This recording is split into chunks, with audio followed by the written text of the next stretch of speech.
Thank you for the introduction. I hope you can hear me fine.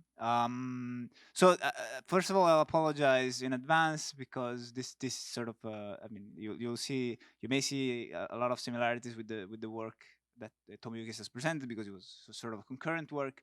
I'm just saying it now so that I'll try to make it sufficiently different so it's still interesting and entertaining. Okay, so this is a joint work with Michael Walter from Ruhr University Bochum. And for the non-cryptographers, I want to start with a brief history of cryptography. So cryptography, as I know it, started with the work of Diffie and Hellman in 1976, where they proposed the first key exchange protocol. And they left as an open problem the question of finding a public key encryption, which was solved 2 years after by Riveshamir and Adelman. And again, just to make things clear, this has been said already, but just to repeat it, what is a public key encryption? Is just a two-message protocol where Alice sends a public key and Bob uses his public key to encrypt a message. And the important bit is that it is a two-message protocol. Great. So what next? Well, I mean, maybe I shouldn't say this. I shouldn't need to say this, but this stuff, these are very influential concepts. They have a lot of application. Crypto has a lot of applications. So here are a few applications: messaging, the internet, and the global economy. So these are applications of crypto, and all the security of these applications rests upon the security of public encryptions and key exchange protocol. But there is a famous quote from Silvio Micali that says that cryptographers seldom sleep well, and the reason why he says this is because all the security of our key exchange protocol rely on unproven computational assumptions. In fact, the Diffie-Hellman key exchange relies on the Diffie-Hellman assumptions, and the RSA public encryption relies on the RSA assumption, which is essentially that their scheme is secure, more or less. It's basically that. And okay, so what do we do? I mean, we can actually prove that we need computational assumptions. So are we doomed? Well, no. Enter quantum cryptography, and so the work of Brassard and Bennett shows that indeed, if you put quantum information into the picture, then you actually don't need the assumption, and you achieve computation unconditional security. And I'll comment on the claim unconditional security in a moment. But it's a key exchange protocol. In particular, it's an interactive protocol. And so the goal of this work is to sort of fill the bottom right corner here and try to understand whether we can achieve similar security notion, but in the public key encryption setting. And so before I sort of start telling you exactly what the results are, let me take this out of the way. So here's the BB84 protocol. The BB84 protocol is not too round. This is not a public key encryption, no matter how you look at it. So here is my toy version of it. So Alice sends some states, Bob sends his bases, Alice sends their bases, and then they do some reconciliation. And you don't have to believe me. You can try it for yourself. No matter how you stretch it, this will not be 2 rounds, at least 3 rounds. I don't even know how to do it in 3 rounds, but maybe if you're clever, you can. But I guess all I want to say is that this is not a valid solution to what I'm doing. Good. So what do we do in this work? In this work, we consider the question of quantum public key encryption. And the first theorem says that if quantum secure one-way functions exist, then there exists a one-time quantum public key encryption with everlasting security. So one-time meaning that the adversary is only allowed to see one public key. And everlasting security, I'll tell you in a minute what that is. But it's some sort of intermediate notion between computational and unconditional security. And I'll comment on this in next slide. And the thing you should care about is that this form of quantum public key encryption is sufficient to construct quantum key distribution, and with two messages, which is minimal in the sense that if you want to exchange some information, you need Bob to send something and Alice to send something. So you cannot do it in one message. So two messages are the minimal amount of messages. Okay. And again, as an additional bonus, everlasting security is classically impossible. So this sort of justifies the use of quantum information in our protocol. And here, maybe this is sort of a little bit of a meta point, but the protocol is substantially different from BB84. It has a quite simple analysis, and I think it's nice. I mean, I like simplicity, and I mean, I also love BB84. I have nothing against BB84, but it's also nice to see new quantum key exchange protocol. Okay, and the second theorem is essentially the same, except that we achieve standard quantum PKE, meaning that the adversary is allowed to see many copies of the public key at the cost of settling for computational security, which is essentially the same result as Tomoyuki showed. And again, this is interesting because one-way functions in the classical world are widely believed to be insufficient to construct public key encryption. But throughout the rest of this talk, I will mostly focus on the first result, and I'll refer you to the paper for the second. Okay, so what do we have here? We have the slide, my favorite slide on everlasting versus unconditional security. Okay, so what is everlasting security? Everlasting security is I'm allowing myself to use computational assumptions, but they only need to hold during the execution of the protocol. And so this is a much better model than just computational security, because I don't have to believe that the problem is hard for 100 years, but just for 20 seconds, or as long as it takes me to execute my protocol. And if the problem stays hard for these 20 seconds, then security is everlasting. Okay, that's the model. That's the security notion that we achieve. Okay. One thing that I should say is that we also assumed the existence of authenticated classical channels. But this is not really an extra assumption, because if you have computational assumptions that hold only during the execution of the protocol, you can actually build authenticated classical channels. So it's really just the first bullet point. Okay, so that's the security that we achieve. And now you should contrast this with unconditional security, which is the security provided by the BB84 protocol. And unconditional security, as the name suggests, says that there are no computational assumptions whatsoever. So it's fantastic, what we want. Except that, well, there are authenticated classical channels. So as Tomoyuki said before, you really need authenticated classical channel, no matter whether you use quantum or classical information. Otherwise, you can always just do this man-in-the-middle attack. So we need authenticated classical channels. Okay, so but then how do we achieve authenticated classical channel? Well, the only way I know how to construct authenticated classical channels is to use computational assumptions.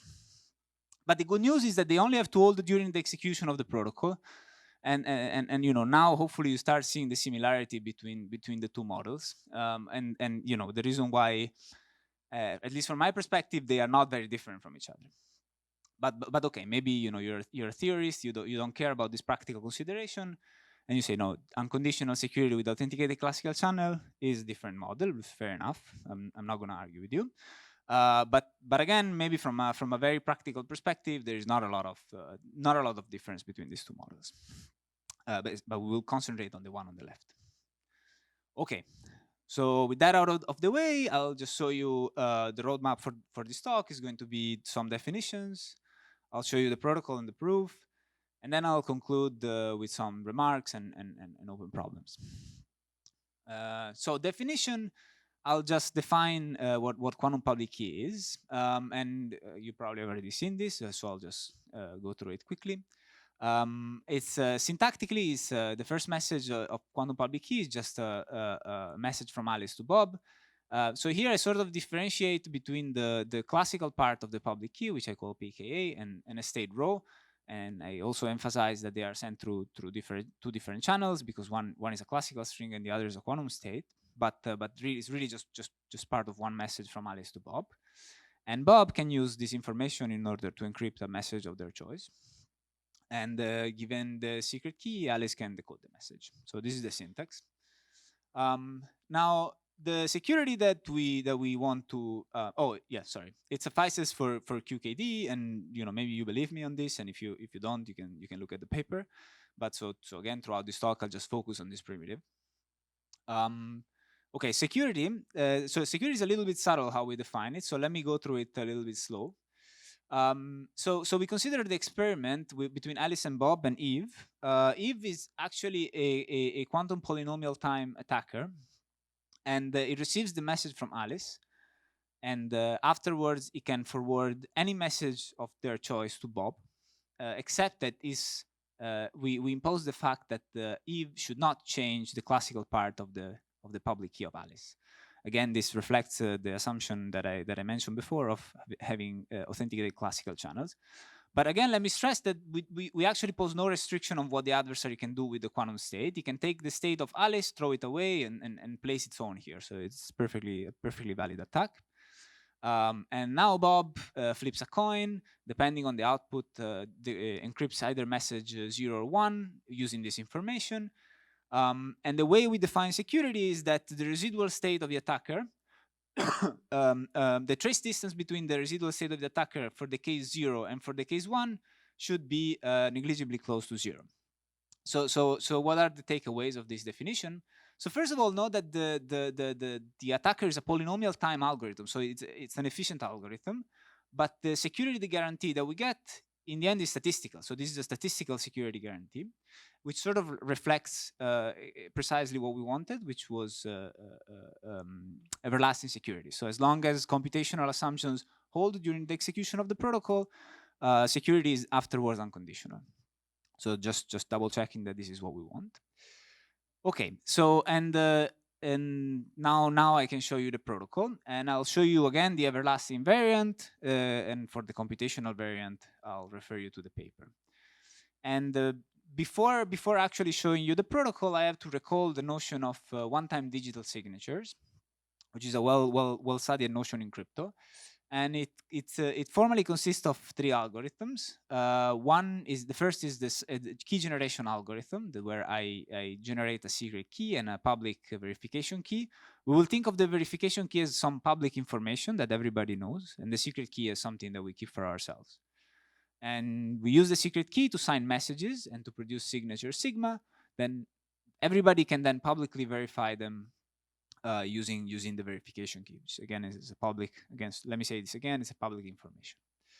Okay, so what's the security? Security is called existential unforgeability, and it essentially says that it is hard to forge new signatures, even if we are shown previous signature. Now for one-time digital signature, as the name suggests, we only require security given a single query to a signing oracle. So you just see a signature on a single message, and you win. The adversary wins if you forge a valid new signature, right? So a valid new signature can be a new signature on the same message, or on a different message. It just has to be not the same, of course, that you see. Okay, now one-time signature is actually something we understand really well cryptographically. And they exist if and only if one-way functions exist. This is one of the first results of cryptography, of modern cryptography. And this is actually the only cryptography we'll need throughout our construction. So that's all we need. So now, without further ado, let me tell you how the construction looks like. So we start with the key generation done at Alice's side. So Alice first samples a key pair for a one-time signature scheme. And then she computes the following state. The following state psi is just a signature sigma 0 on 0 with another trailing 0, plus a signature sigma 1 on 1 with another trailing 1. So it's essentially very similar to the state of the previous talk, except that there's an extra bit here, which is correlated with the valid signature. And it's actually pretty easy to generate this state. Now note that the verification key, as I define it here, also defines a projective measurement, where the projection essentially projects onto the image of the projection is just the subspace of all valid message signatures pair. So that's a valid projection I can define. And furthermore, this is an efficiently implementable projection, because I can evaluate the verification algorithm coherently and measure the bit that denotes whether it accepts or not. Okay, so this is just defined by the verification key. So what Alice does after she prepares the state psi, she measures the first register in the Hadamard basis to obtain a bit S that she keeps for herself, and then she sends the residual state rho to Bob together with the verification key. Okay, that's going to be the public key, and this is the classical part, and this is the quantum part. Let's see what Bob does. So now Bob wants to encrypt. The first thing that Bob does is sort of verifies that the state was well formed, and the way this is done is by projecting the state raw onto the image of the projector pi vk. So again, Bob knows vk, so this is a well-defined operation, and of course he aborts if that projection fails. But the effect of this is that after if on the other hand the projection succeeds, Bob is guaranteed that the residual state is in the image of the projector, which is the span of all states containing valid message signatures pair. Okay, so this is the guarantee that we have. It doesn't necessarily mean that it's the same state that Alice sent, but it has some well-formalized properties. Okay, so after that, Bob will just measure the residual state in the Hadamard basis, and to obtain a binary string, which I addressed by D1, D2, and uses the first bit as a mask for the message, and just sends the second part of the string also together with the as part of the ciphertext. Okay, so that's the encryption algorithm, and now I'm going to show you how to decrypt, and I'll sort of argue correctness at the same time. The sort of easiest way to do this is to just pretend to delay the measurement of Alice until the very end of the protocol. Now, this is not something you should do in the protocol, but it doesn't change correctness, so I can do it in the analysis. And then I'll just look at what the Hadamard transform does to my state psi. And I calculated it for you. If you don't trust me, you can check. But essentially, it gives you a uniform superposition over all string D, which are orthogonal to this string, which is 1 1, and the XOR of sigma 0 and sigma 1. So if I measure this, I'll get a string D, which I denote by S D1 and D2, that satisfies this equation. And now you recall that Bob sends this as a ciphertext. And Alice knows S, which is the bit that she remembers from the key generation. She also knows the 2 signatures because she knows the secret key. And she knows D2 because Bob sends it along with the ciphertext, which in particular means that by rearranging the terms of this equation, she can recover D1 and she can unmask the message. So that's the decryption. Okay, it was a bit fast, but hopefully you get the gist. I'll let you stare it for one more second. Stare. Excellent. Okay, proof sketch. Let's see. Actually, the analysis is nice. So I want to give you a flavor of why this is secure.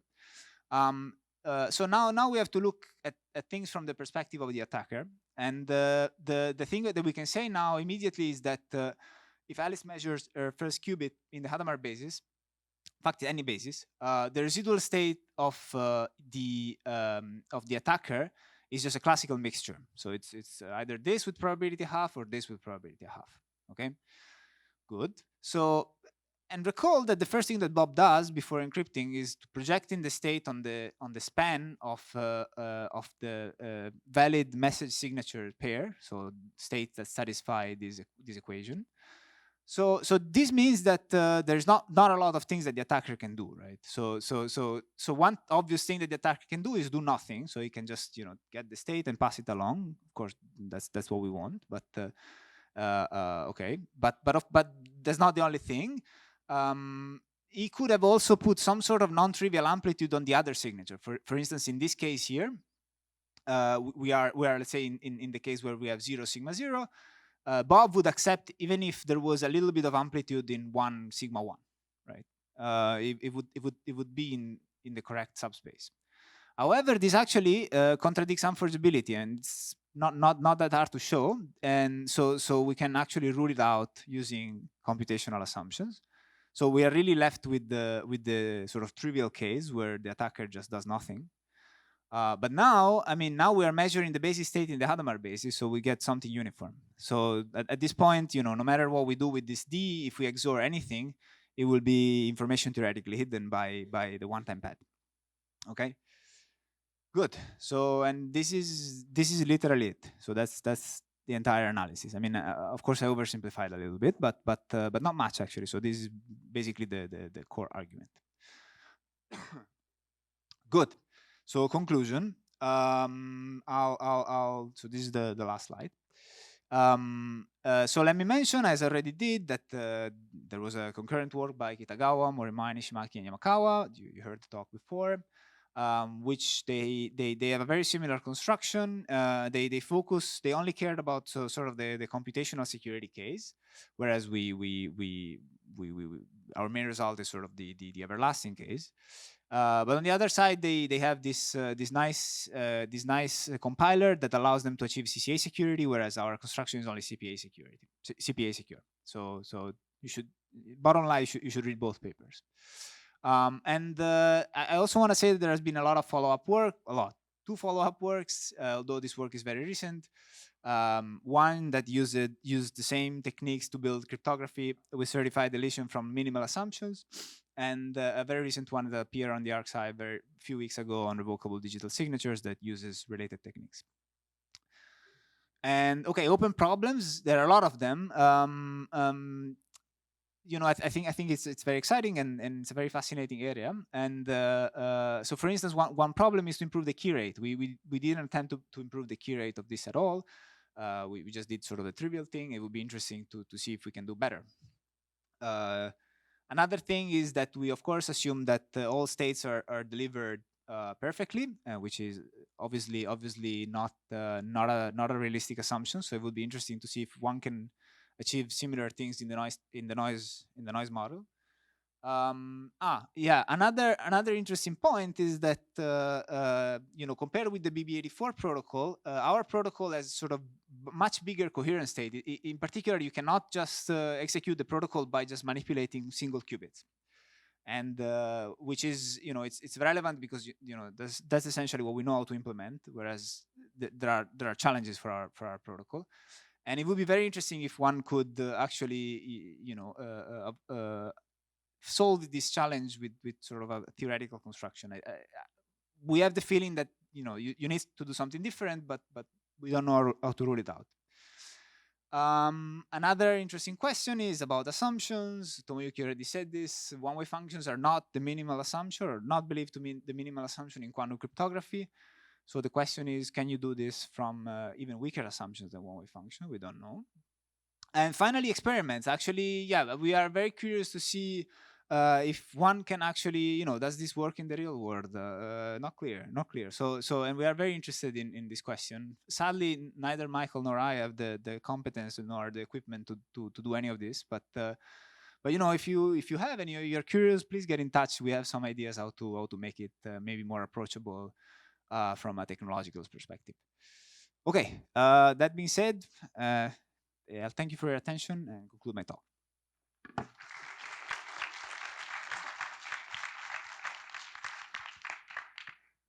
Questions for Giulio?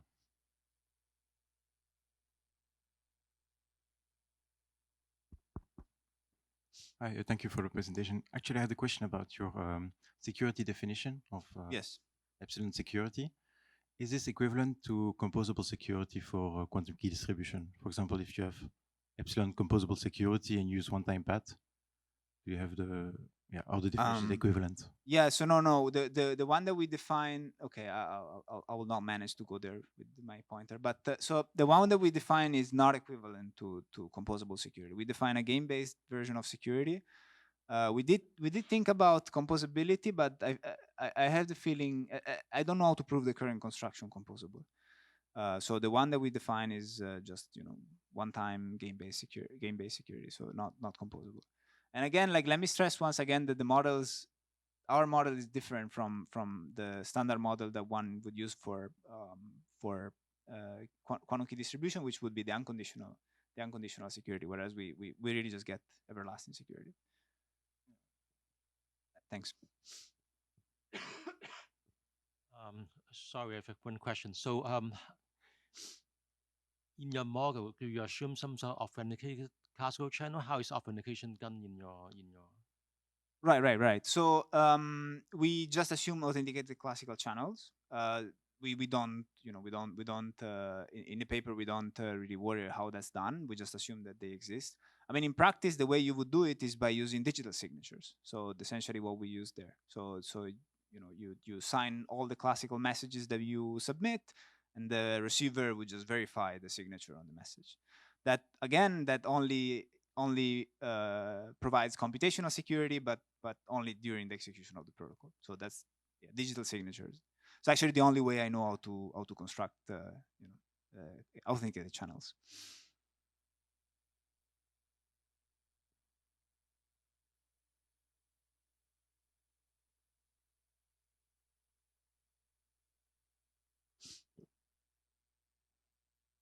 Okay, so the previous speakers talked about the compiler from CPA security to CCA, Right. and you were saying that you were proving CPA security. So Yes. would their compiler sort of work in your case? Oh, I think it's a generic compiler, so Okay. so it definitely it should. Okay. I hope yes. Yes. Yeah. Okay. Thank you.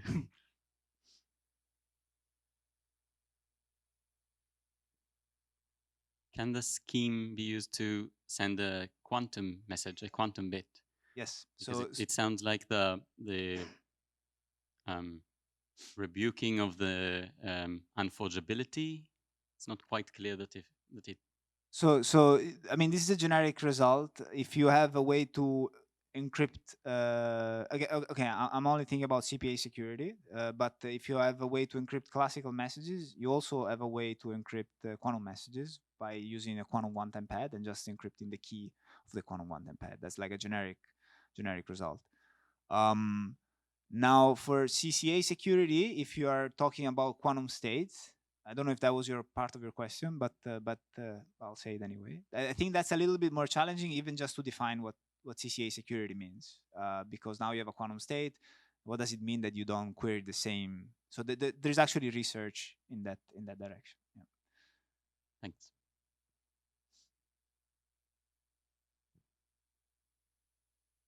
Okay. Let's thank Giulio again.